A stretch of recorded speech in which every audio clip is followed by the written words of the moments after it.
One game down in Week 11, the Tennessee Titans 27-17 win over the Green Bay Packers. Is it time for those Green Bay Packers to maybe pack it in?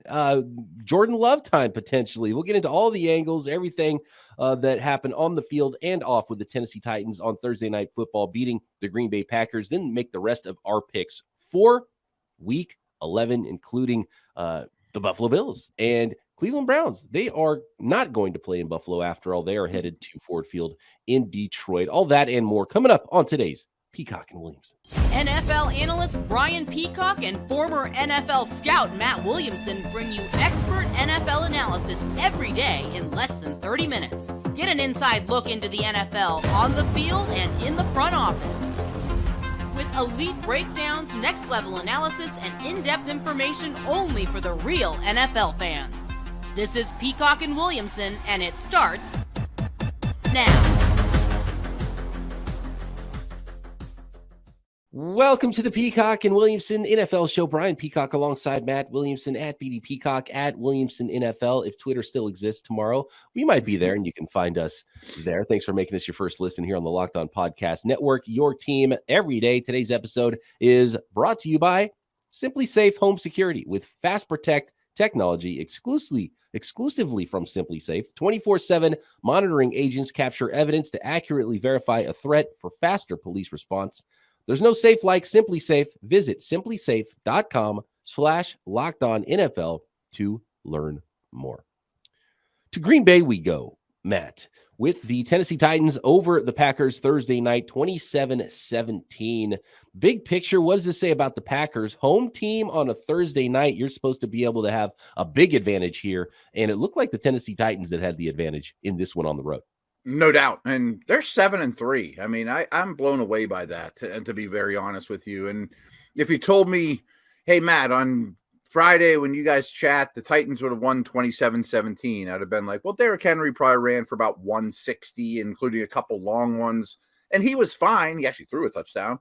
But that was not why they won. And to your point, well, first of all, my expectations, as people know, on Thursday nights are always very, very low. I thought this was a very enjoyable game. It didn't seem like it was affected by the short week nearly as much.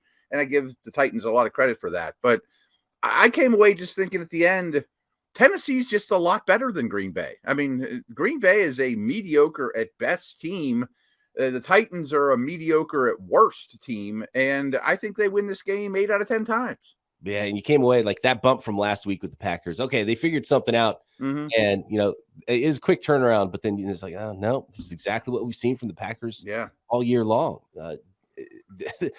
I really appreciate the Titans because the Titans are right back where they were last year. They're the 1 seed in the AFC. Derrick Henry got hurt down the stretch for the Titans, so you hope that doesn't happen. 28 more carries in this one, and not a lot of space for him to run either. Like you mentioned, 28 carries for 87 yards, so 3 yards per carry. The biggest play of the game from him was the touchdown pass at the goal line to Austin Hooper. It was nice to see the rookies getting involved. Treylon Burks, 7 catches for 111 yards for the Titans, and then Christian Watson, another nice game. 2 more touchdowns, by the way. He's a red zone machine all of a sudden. Love the ball skills with Aaron Rodgers throwing it up to him one-on-one and him making a play. 4 for 48 overall, just like last week. A lot of touchdown production, but not a huge volume for Christian Watson on the other side. So I wanted to make sure I mentioned those rookie wide receivers starting to figure some things out and get healthy here during their rookie seasons, which is always important for the young players. You got to be on the field to be able to develop that immense talent.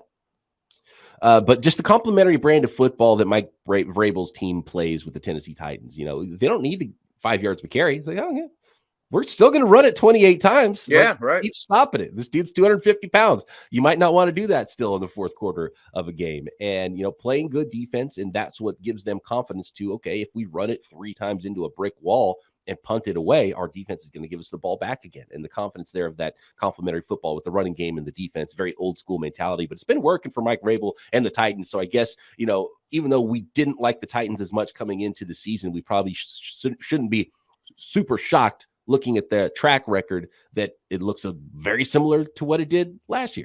Yeah, and they stopped destroyed basically the Green Bay running game, and Watson was fine, but it's obvious that they're a weapon or two short, to say the least. And Rodgers might not be quite what he was, and the offense is not humming, but that Tennessee team is tough at the line of scrimmage, Simmons and company. But the stars of the show to me are Tannehill, who never gets any credit for anything, but he's an NFL starting quarterback that's had a lot of success the last couple of years. I thought he played really well, attacked a lot of one-on-one matchups with them stacking the box. And I'm glad you brought up Burks. Like, I was on the fence in a couple of my shallower leagues. Should I pick up Burks this week or not? And I didn't, but I probably should have, because he's probably going to be the number one here, which puts Woods in a more favorable situation. Hooper's okay. I mean, I used to look at his team and think that might be the worst set of weapons in the league. It's a little better than that, and it's a little bit promising. And I know this dude only caught one pass and was only targeted twice, but the tight end, Aquano, I picked him up all week in all my deep dynasty leagues because he runs really well, and he doesn't know what he's doing yet, but he might be good someday. Yeah, Chig, he's fast. He ran, I think, a 4.5 flat at the combine. It looks like athletic dude, and yeah, he's making a couple plays there for the Titans. But it's, having a healthy Ryan Tannehill, if they make the playoffs, maybe he's your 14th ranked quarterback of teams in the playoffs, right? But he's still an NFL quarterback, and if he's healthy and you're running the ball and Derrick Henry's healthy, like that's really the key with the offense is you got to be able to roll into the playoffs, and the Titans can moonwalk into the playoffs at this point, right? In that division, it feels like it's just a huge lead, whether they're the one seed again or not. But you got to have a healthy Derrick Henry and Tannehill when you're getting there, unlike last year. 100%. And do I think they're a contender? No. But I think that they're way overachieving, and they're hard to play against, and they're well coached, and they're very, very physical, and they might make a little noise in the playoffs. Who's to say? But they're going. And they don't have Tom Brady, right? Like the New England Patriots used to, but very Patriots-like. One coach from the Bill Belichick tree that's actually doing something in the NFL as a head coach, right? And it's very similar story there with the defensive side of the ball. And you're not sure what this roster looks like coming in. And guess what? They're overachieving and playing really good defense and figuring it out on offense as they go. Yeah, control the clock, be physical, attack one-on-one matchups, and it's winning, and it's working out for them. Matt, is it time for Jordan Love to play football for the Green Bay Packers? And if not, when? Wow. I mean, obviously, that all depends on Rodgers' ego, and will he be cool with it? Unfortunately, that matters. And he will not. He will not. I'm sure he won't be cool with it, right? Right. So maybe it's a random Week 18 start. I mean, do you think that's, or when they're officially eliminated? Right. You have to be out of it. I think that's the only way it can go, just because you have Aaron Rodgers. Yeah. And Aaron Rodgers is locked into that new contract. That was really confusing to me, Matt.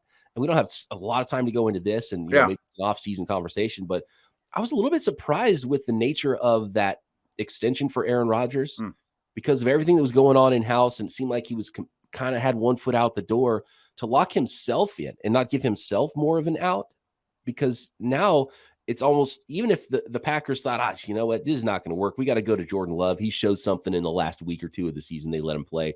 They almost can't move on from Aaron Rodgers.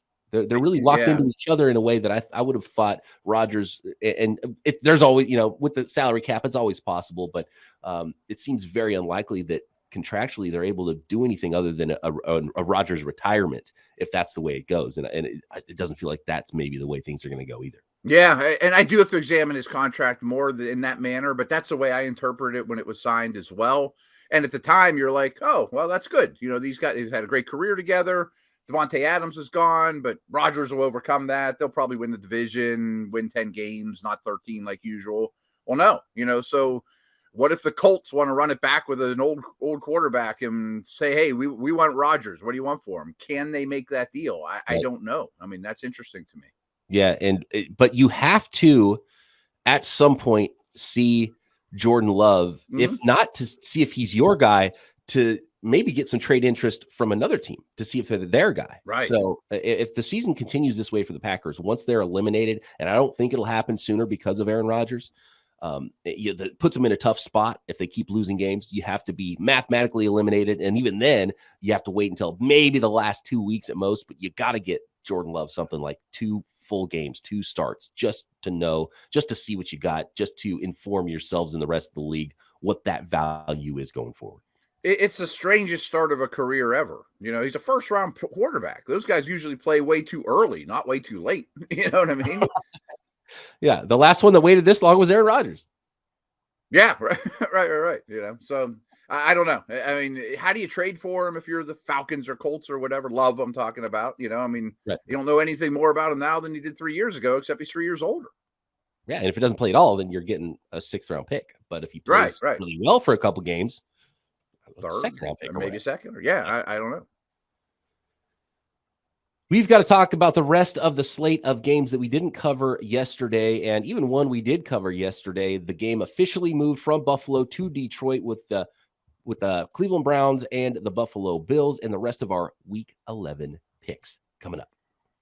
Today's episode brought to you in part by Tommy John. This Black Friday, celebrate softness season by stocking up on your favorite underwear, loungewear, and pajamas from Tommy John. Skip the crowds this Black Friday. Nobody wants to wait in those lines. I sure as heck don't. Stock up on comfort with the cozy Tommy John Black Friday sale going on right now. Avoid the lines and have that comfortable shopping experience from your couch. When you give your loved ones Tommy John, they're that much more comfortable so they can do everything better, including shopping. To be honest with you, my recommendation is buy them now for yourself so you can actually wear the Tommy Johns while you're on your couch, continuing to shop for more Tommy Johns for the rest of your family. Tommy John loungewear is guaranteed to fit perfectly. Super comfortable, non-pilling, micromodal fabric, meaning no lint balls or fuzz, and a luxurious soft tri-blend fabric with flexible 4-way stretch. I've got some sweats and a shirt and some underwear from Tommy John, and I was blown away. I didn't think they was like, okay, sure, they're going to be comfortable.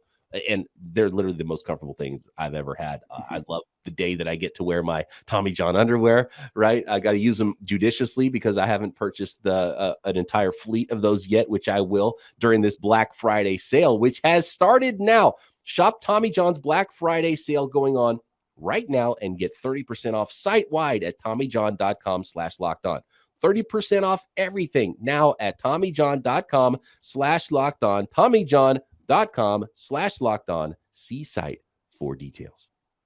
Thanks again, everybody, for making Peacock and Williamson your first listen today. For your second listen today, check out Locked On Sports Today. From the games that matter the most to the biggest stories in sports, go beyond the scoreboard and behind the scenes with local experts and insights only Locked On can provide.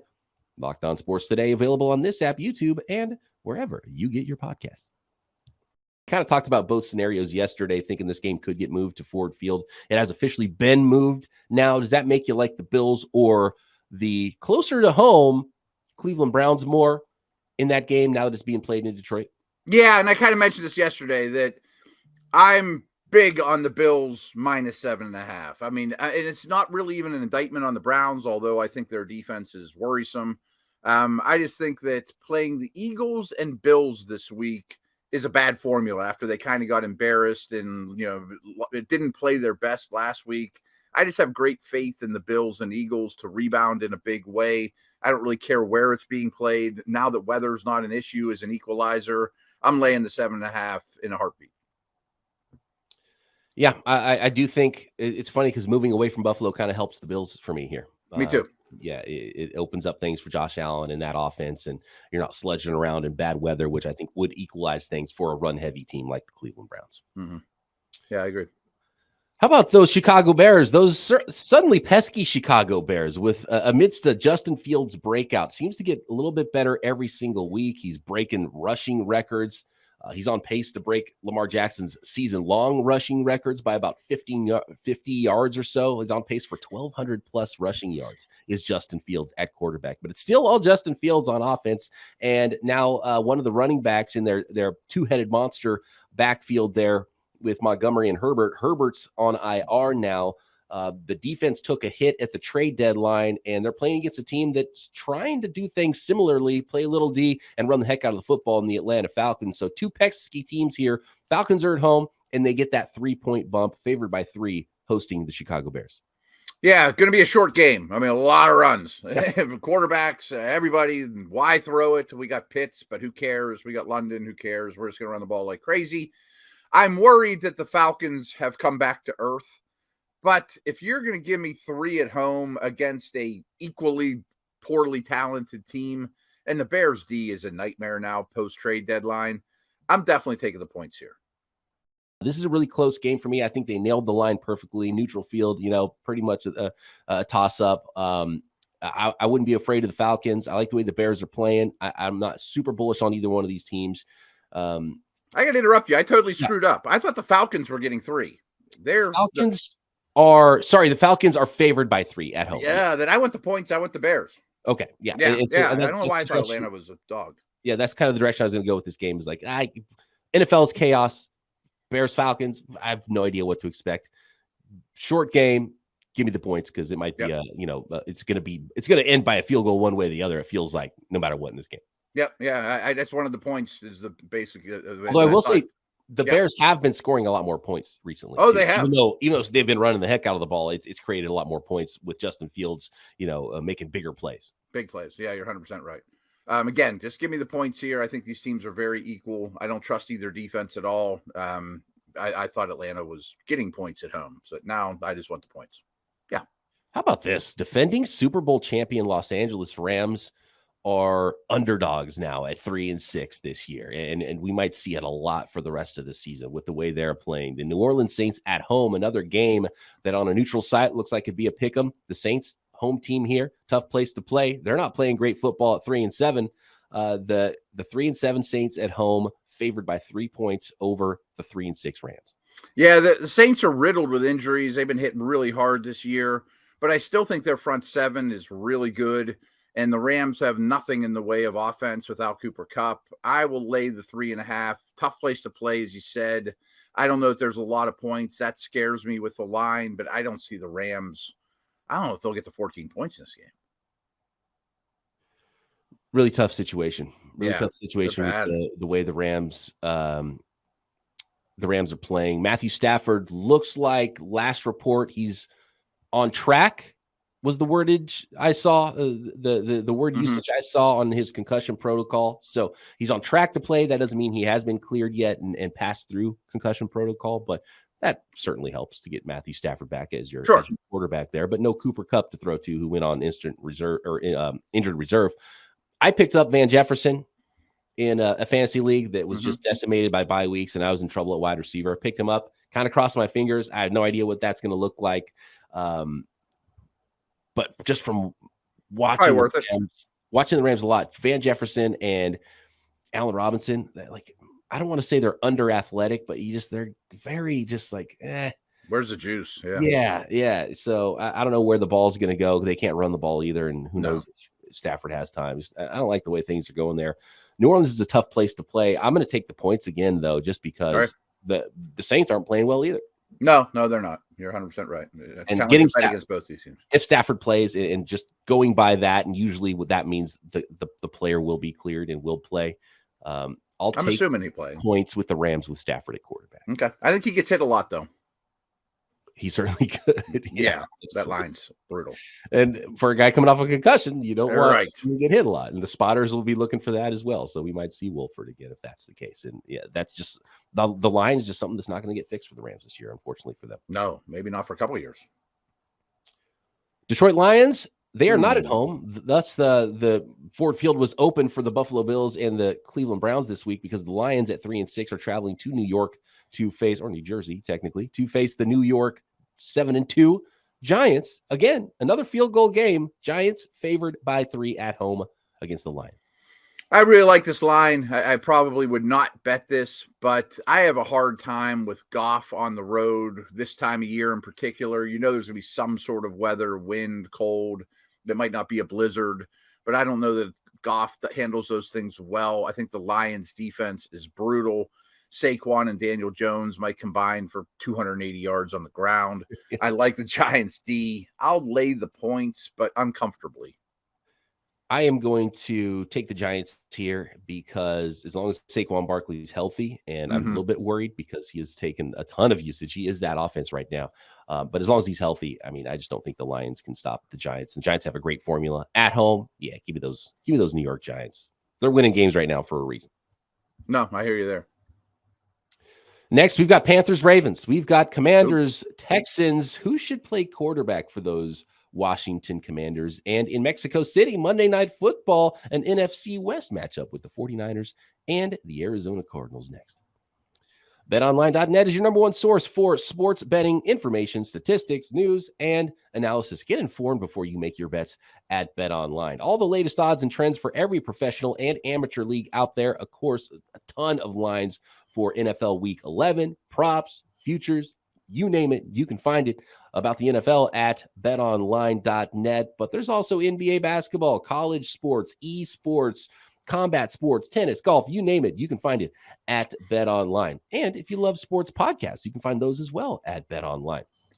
Always the fastest and easiest way to get your betting fix. Get over to the website, betonline.net, or use your mobile device to learn more at BetOnline, where the game starts. Are the Ravens favored over those Carolina Panthers? We're getting Mayfield again, correct? Pretty sure. That's my understanding, yes. Yeah, I thought so. Which Harbaugh and company are very familiar with and know how to make him extremely uncomfortable. The Ravens are in a wonderful spot right now. They're getting healthy. Guys like Mark Andrews, I assume, will be back and ready to roll. They're at home, coming off a bye. The rest of their schedule is very, very easy. I just think 13's too many. I mean, I think the Panthers are not a horrendously talented football team. I think their defense is okay. You know, Brown and Burns and those guys. I think that they can keep it within 13, but I don't think they win this game or even make it very competitive. I was a little bummed how quickly they went away from Walker and back to Baker Mayfield. Yeah, Walker played all right. All that they played this year was with Walker. Best ball they played last year was with Walker at quarterback. Good point. It gives you a little something, and I know they went and picked up Baker Mayfield, but it was almost like they just wanted to wait for that one little hiccup for Walker. Like, okay, now we can go back to Baker Mayfield. Mm-hmm. So I don't love that, but I don't think it would have mattered much either way. I am not bullish on what's going on with those Carolina Panthers right now. Ravens big. I wouldn't bet this line just because the line is so big, and the Ravens might not blow them out by 2 touchdowns and still win this game very comfortably. So I wouldn't bet it, but I'd probably just take the points because it's such a big line, and the over-under is only 41 here. But straight up, I mean, you got to go the Ravens. There's a reason that line's 13 this week. And it's really difficult. We've said this a couple of weeks now this year, that some of these teams that don't see Lamar with any kind of regularity, it's a little stunning because you can't practice for him, and it's a different style. He's so hard to play against if you've never really done it. Right. And you think you have him because he's not a normal quarterback. You're like, oh, we've got this guy corralled. We're cool. And you're like, what the heck just happened? Yeah. And these guys have a 280 pound fullback. What are they doing? 84 tight ends on the field. Right. You don't play a game like this. Right. It's very different. Yeah. This quarterback runs like the wind, The 5-5 Commanders at the 1-7-1 Houston Texans. Washington on the road, favored by a field goal. Is it going to be Heineke or Wentz? And Ron Rivera was asked the question, playing coy, but he said they wanted to take the time. They wanted to figure this out and then go with that guy, and he would be the starter the rest of the way. So they're taking their time with the decision, Wentz or Heineke. Matt, you go Wentz or you go Heineke? I still think Wentz gets a little bit of a bad reputation, but Heineke, I think, is the obvious choice at this point. I've given it a lot of thought this week. Better things happen on the field when Heineke's out there. They're 500 right now. They have a chance to go to the postseason. Rivera's coaching for his job. I'm sure the team looks around and says, we want Heineke. I think that's the choice. Maybe not for the duration, but at least for the short term. I like Washington to win this game. Houston's so bad, and their defense is so atrocious. I love the patience Washington Turner, their offensive coordinator, showed last week. Just 3 yards a carry, 3 yards a carry. Give it to Gibson, give it to Robinson. If they do that against Houston, they'll have better results than they did against Philly. Take some shots to McLaurin, and that Washington D-line should cause problems as well. So I'll lay the points here. I will as well. I would go Heineke. Mm-hmm. And I think if management doesn't get involved, then it probably will be Heineke, because Ron Rivera, he's a feel guy, and he has the heartbeat of the locker room. Sure. And that's so important. And just seeing the way Heineke gets the ball out so quick, he was well under 2.5 seconds. I think he was under 2.2 seconds in the last game. And seeing them, coming off that big win, how can you go away from that with how bad things have looked with Wentz? And I know Wentz can maybe make some throws that Heineke can't. But the big one to me is the lack of sacks that Heineke takes versus Wentz. So trying to stay in front of the sticks, utilizing, your running game and your running backs and getting the ball out quick and hopefully playing a little defense. And by the way, the Commanders defense playing a lot better. Yeah. Maybe a little closer to the defense we were hoping to see last year. They were a big disappointment. Getting their stud defensive end back will be nice for the Commanders as well. So Commanders 3 points, Heineke ride that wave, and I will give up those 3 points against the Texans. Yeah, I'm pretty comfortable in that one. That's one of my favorite bets of the week, I think. How about this one? The Las Vegas Raiders are just having an abysmal season right now at 2-7. The Broncos, I mean, these two teams had playoff hopes. The Broncos are 3-6. The Raiders are at the Broncos this week. Another field goal line here. Denver at home, favored by 3 points. I just want to real quick go to a report that happened earlier on in the week about new head coach Josh McDaniels. And this report came from Bill Plaschke in the LA area. He said basically that the Raiders don't have the money to fire McDaniels after 1 year. The team is quote unquote cash poor, can't afford to fire McDaniels and then pay another coach.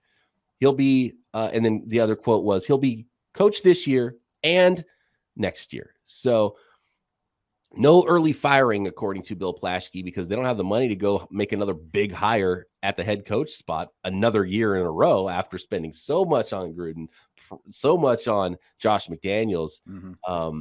And we talked a little bit about Bravel being the only head coach that's made good from that Bill Belichick tree. I mean, is Josh McDaniels just clearly a coordinator and not a head coach? This is bad. I lean that way, but I also think that 5 years of terrible Gruden drafting hasn't helped matters either. I mean, all their first round picks are not with the team or cut, right. Or, he came in with a bad line and a bad secondary. I know some Raiders fans pushed back on us when we were saying, no, they're going to be fourth in the division. And those things have actually been even worse than I expect. And the things you thought would be good haven't really been great. So right. You never hear a team is cash strapped in the NFL. That's insane to me. Mm-hmm. But I do understand that more than any other team, COVID hit them the hardest because that was the middle of their move to Vegas. They had to build a new stadium. The timing really hurt them more than any other team. Very different ownership group and where the money came from to get their franchise versus a lot of these mega billionaires.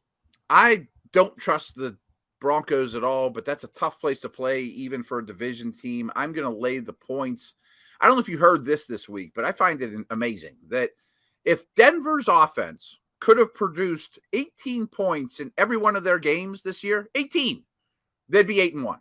They'd have one loss if the offense could put up 18 points. Which is still below average because I believe the league is scoring around 22 points a game right now. Which is lower than usual, but that's still well below average at 18. Right. That's not much. That's not asking that much. That's not asking that much, and they can't do that. And they looked like the personnel was plenty good to do that coming into the year. Right. But I think Denver wins this game. Yes. And I'll lay the points. Yeah, those 3 points don't scare me away. Finally, we've got Monday Night Football, Mexico City. It is the 49ers at technically the Cardinals, but this is going to be a home game for the 49ers. Looking at some of the sites that sell tickets, 80% of a stadium that holds 100,000 people, 49ers fans in this one. So kind of bummer draw by the Cardinals to get the 49ers in Mexico City, who travel really well, have a lot of fans in Mexico already. Niners on the road, quote unquote, favored by 8 points here. And it's looking more and more like it's going to be Colt McCoy for the Cardinals. I didn't realize that home field advantage, but my thoughts on it were much like Denver, extremely high air in Mexico City. If people don't realize that, it's very thin. It's hard to breathe. So the team that controls the clock, runs the football, I think has a massive advantage late in the game. Well, that's definitely your Niners. Right. And I think 8 is not nearly enough for me to stay away from. Plus, I don't quite know where Kyler's at, nor do I care that much. Yeah, I don't know if the quarterback even makes that much of a difference. Niners have had some trouble. Niners have owned the Rams under Shanahan, but have had trouble with the Cardinals under Shanahan. And even Colt McCoy beat them last year. So I'm actually going to take the Cardinals with the points. I think the 49ers win this one by 4. I think it's funny that your division's a rock, paper, scissors division. It's a weird division this year as much as any. And the NFL is chaos. The NFC West is chaos. We are not chaos, though. We're doing well with our picks. Let's see if that continues in week 11. Thanks, everybody, for making Peacock and Williamson, your first listen will be back Monday to break it all down right here. Peacock and Williamson.